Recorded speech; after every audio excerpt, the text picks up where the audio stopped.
2020 সালের মাধ্যমিকের ভৌত বিজ্ঞানের প্রশ্নপত্রের 1 মানের প্রশ্নের সমাধান। 1 নম্বর প্রশ্ন, 1 নম্বরের প্রথম প্রশ্ন এটা। প্রদত্ত কোন গ্যাসটি ওজোন স্তরে ওজোন ক্ষয়ে সহায়তা করে না? উত্তর হবে D option, CO2, carbon dioxide. 2 নম্বর, 11.2 লিটার কোনো আদর্শ গ্যাসের জন্য এসটিপিতে পিভির মান কত? উত্তর হবে 0.5 RT। স্টুডেন্টস, তোমরা যদি উত্তরটা কিভাবে 0.5 RT এলো এটা যদি না জানো তাহলে আমাকে কমেন্টে জানাও, তাহলে আমি রিপ্লাইতে লিখে অঙ্কটা করে দেবো। 3 নম্বর, প্রদত্ত রাসায়নিক সমীকরণ অনুযায়ী CH4 2O2 CO2 plus 2H2O 10 মোল CH4 পোড়াতে এসটিপিতে কত আয়তন O2 লাগবে?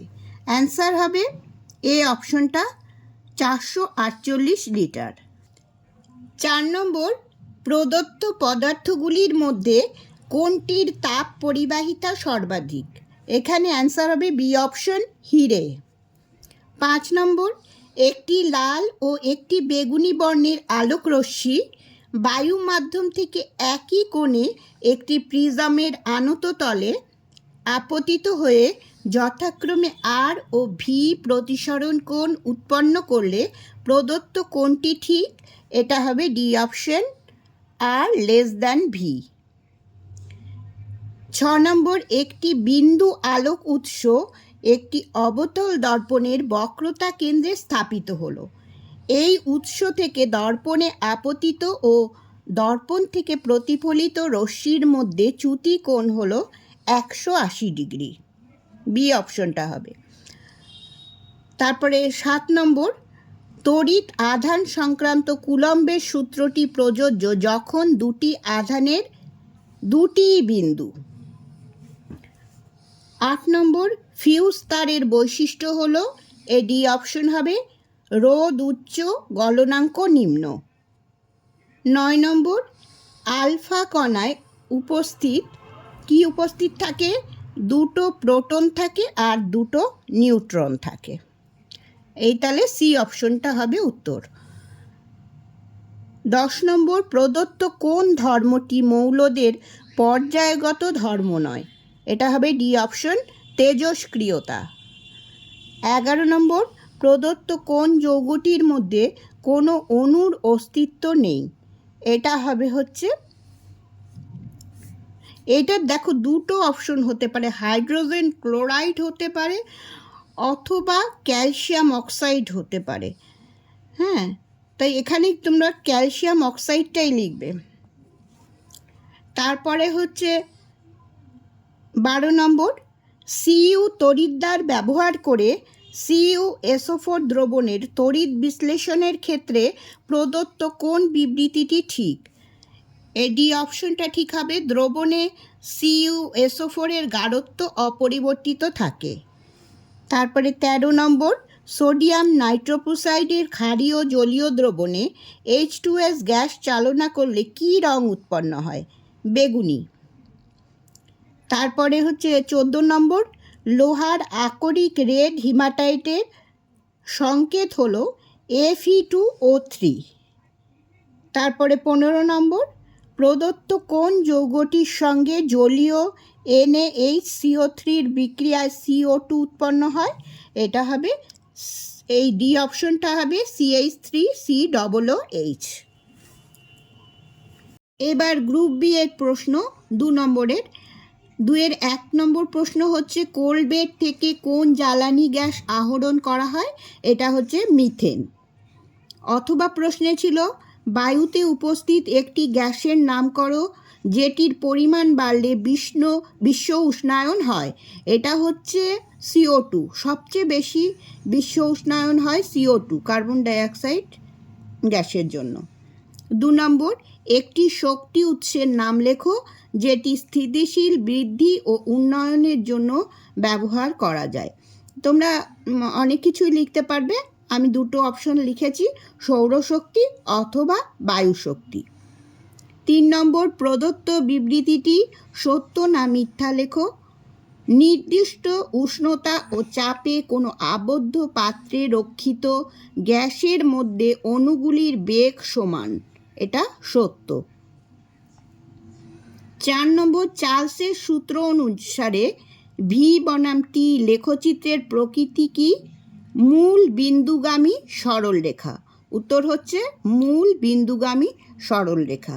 তোমরা পূর্ণ বাক্যে উত্তর দেবে। ভি হচ্ছে প্রদত্ত বিবৃতিটি সত্য না মিথ্যা লেখো। তামা, ইনোভার ও লোহার মধ্যে লোহার রৈখিক প্রসারণ গুণাঙ্ক সর্বনিম্ন, এটা মিথ্যা, কারণ সর্বনিম্ন হচ্ছে ইনোভার।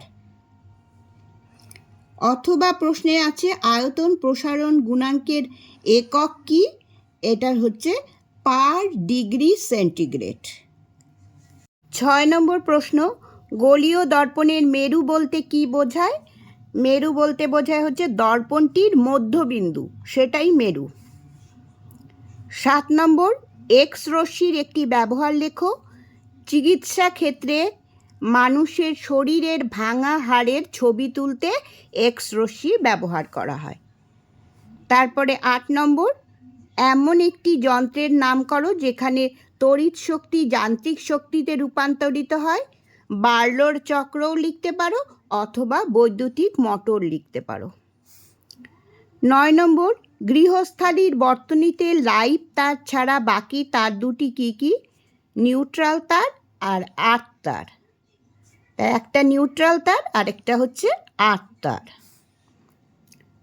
10 নম্বর, পারমাণবিক চুল্লিতে কোন ধরনের নিউক্লিয় বিক্রিয়ার সাহায্যে শক্তি উৎপাদিত হয়? নিউক্লিয় বিভাজন। এই বিক্রিয়াটার নাম হচ্ছে নিউক্লিয় বিভাজন। অথবা প্রশ্ন হচ্ছে একটি প্রাকৃতিক তেজস্ক্রিয় মৌলের উদাহরণ দাও, এটা লিখবে ইউরেনিয়াম। এবার স্তম্ভ মেলানো, বাম স্তম্ভের সঙ্গে ডান স্তম্ভ। প্রথমটা হচ্ছে একটি ইউরেনিয়ামোত্তর মৌল, এটা হবে হচ্ছে নেপচুনিয়াম। একটি অভিজাত মৌল, এটা হবে হচ্ছে ক্রিপ্টন। সি নম্বর, ধাতুটির অক্সাইডের কার্বন বিজারণ দ্বারা প্রস্তুত করা হয় জিঙ্ক। আর ডি হচ্ছে ধাতু সংকর পিতলে যে ধাতুটির শতকরা পরিমাণ অন্য ধাতুটির শতকরা পরিমাণ থেকে বেশি, সেটা হচ্ছে কপার। তারপরের প্রশ্ন, ক্লোরোফর্ম ও সোডিয়াম ক্লোরাইডের মধ্যে কোনটি জলে দ্রবীভূত হয় না? দ্রবীভূত হয় না বলেছে জলে, সেটা হচ্ছে ক্লোরোফর্ম। তারপর 8 নম্বর প্রশ্ন, তড়িৎ বিশ্লেষণ পদ্ধতিতে নিষ্কাশিত করা হয় এমন একটি ধাতুর নাম করো। একটি ধাতুর নাম লিখতে বলেছে। দেখো, এই 4টে ধাতুই এই তড়িৎ বিশ্লেষণ পদ্ধতিতে নিষ্কাশিত করা যায়। Sodium, potassium, calcium, aluminium. 4টে কেন লিখলাম? তোমরা যে কোনো একটা লিখবে এইভাবে প্রশ্ন আসলে। 4টে লেখার কারণ হচ্ছে অনেক সময় মাল্টি চয়েস কোশ্চেনে, ধরো আমি এখানে তোমাদের উদাহরণে সোডিয়াম লিখে দিলাম, কিন্তু মাল্টি চয়েস কোশ্চেনে ধরো সোডিয়াম অপশনটাই নেই, ক্যালসিয়াম আছে। হ্যাঁ, সেই জন্য তোমরা এই 4টের কথাই মনে রাখবে। হ্যাঁ, তাহলে শূন্যস্থান, মাল্টি চয়েস কোশ্চেন এগুলোও পারবে, ঠিক আছে? তারপরে অথবা প্রশ্নে আছে পিতলের চামচের উপর সিলভারের তড়িৎ লেপনে অ্যানোডটি কি? বিশুদ্ধ রূপার দণ্ড। দেখো, শুধু রূপা বলে ছেড়ে দেবে না, বিশুদ্ধ রূপার দণ্ড অ্যানোড হিসাবে ব্যবহার করা হয়। তারপরে 14 নম্বর প্রশ্ন, তড়িৎ বিশ্লেষণের সময় কোন শক্তি রাসায়নিক বিক্রিয়া ঘটায়? এটা হবে তড়িৎ শক্তি। এর দিকে লিখেছি উত্তরটা।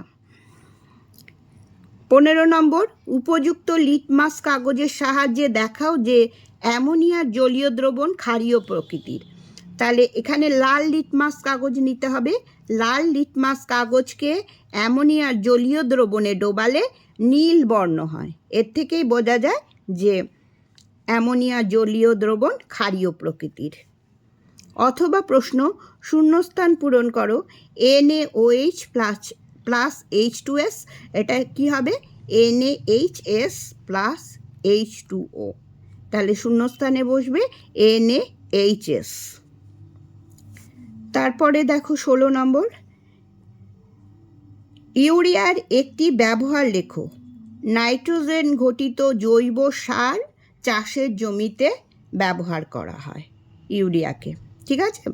এটা লিখবে কিন্তু নাইট্রোজেন ঘটিত, এটা একটা জৈব সার, এটাকে হচ্ছে চাষের জমিতে ব্যবহার করা হয়। তারপরে দেখো প্রোপাননের গঠন সংকেত লেখো। দেখো এটা হচ্ছে প্রোপাননের গঠন সংকেত, CH3 bond CO bond CH3। আর যদি আণবিক সংকেত হয় তাহলে হবে হচ্ছে C3H6O। এটা লিখতে হবে না, এই প্রশ্নের উত্তরে এটা লিখতে হবে না, কিন্তু যদি আণবিক সংকেত চায় তাহলে এটা লিখতে হবে, ওই জন্য আমি ব্র্যাকেটে লিখে দিয়েছি। অথবা প্রশ্ন ভোলার সর্বপ্রথম অজৈব যৌগ থেকে একটি জৈব যৌগ পরীক্ষাগারে প্রস্তুত করেন, জৈব যৌগটি কি? ইউরিয়া। 18 নম্বর প্রশ্ন একটি বায়োডিগ্রেডেবল প্রাকৃতিক পলিমারের উদাহরণ দাও। সেলুলোজ লিখতে পারো, শর্করা লিখতে পারো, প্রোটিন লিখতে পারো, স্টার্চ লিখতে পারো, যে কোনো একটা লিখতে পারো। আসলে এখানে এটার বাংলাটাও দেওয়া উচিত ছিল, বাংলা হচ্ছে জৈব ভঙ্গুর পলিমার, এটার উদাহরণ দিতে বলেছে, ঠিক আছে? কিন্তু এখানে বাংলাটা দেয়নি কোশ্চেন পেপারে। তাহলে তোমরা এই 4টি অপশনের মধ্যে যে কোনো একটা লিখবে। স্টুডেন্ট, তাহলে আজ এই পর্যন্তই, তোমরা সবাই ভালো থেকো।